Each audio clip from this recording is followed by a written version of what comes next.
Hello, how you doing? Stephen Fallon here, Future Proof Finance. Today is the 5th of 10, talking to you about deferred members. So you've been in the company, you've left the company, and you've some retained benefits within the company pension scheme. So let's look. There's two types of arrangements. There's defined benefit and defined contribution. Defined benefit is what it says. It's a defined benefit on the basis of how many years service you've had with the company and what your final salary is on leaving.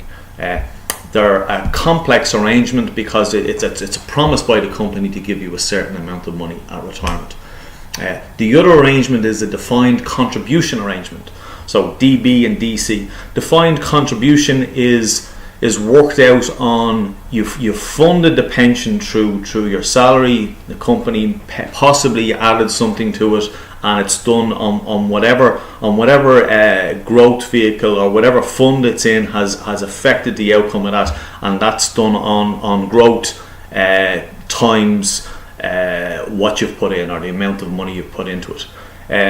Of the two, the defined contribution is kind of straightforward. It's not that complex. It is whatever it is at the time, and the future is dependent on putting it in its most advantageous position, depending on your risk on what sort of level of what your term, how many years you got to go between now and retirement, on what level of funding you're prepared to put into it going forward. Okay, between the two, if it's deferred benefit, what you need to do is you need to actually talk to an advisor about it, because you need to look at the company. You need to look at the company that it's in. You have to work out if they're going to honour that. Is the company a solid company? Will they stay intact right up until your retirement time? And if so, is that promises going back a number of years ago were honoured? But what's happened is recession has actually crashed a lot of these, or not crashed a lot of them, but driven down the values of a lot of these pensions, and a lot of companies have been crippled over the last number of years.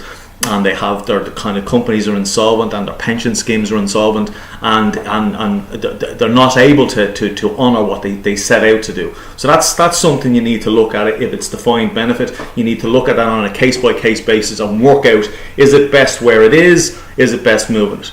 Now with moving it, you have three options, actually four options. Leave it where it is, option number one. Move it into a PRSA, option number two. Move it into a retirement bond, option number three. Move it into a new company arrangement is option number four.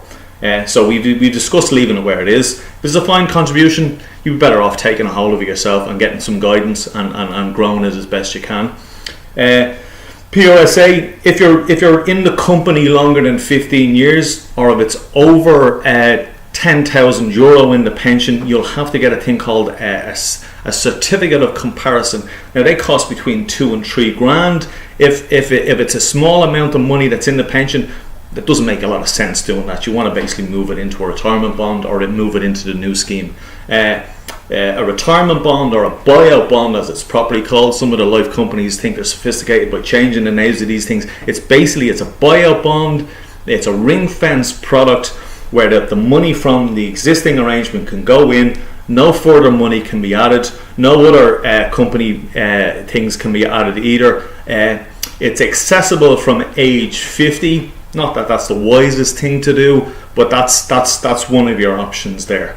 It's just okay. Also, in relation to an existing arrangement, if you're a deferred member, you're there, you've left the company longer than 2 years, and the figure is under 10,000. The trustees of the company, provided they contact you, can actually move this into a retirement bond for you. So if you haven't been looking at existing arrangements, you may find that if it's under a certain amount, this money has already been moved into a retirement bond for you.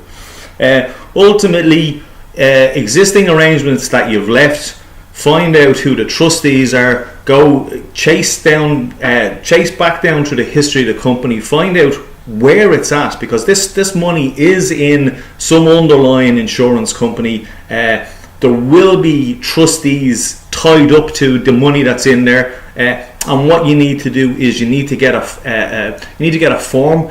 Ask them to send out a thing called your leaving service options, and that will tell you how much is in there or what the value of it is currently, and then what you can do moving forward. So that basically, that's a document for you to get, go and speak to an advisor, and then you'll know what to do going forward. If you have any questions, come back to me. The company's futureprooffinance.ie. All my contact details are there.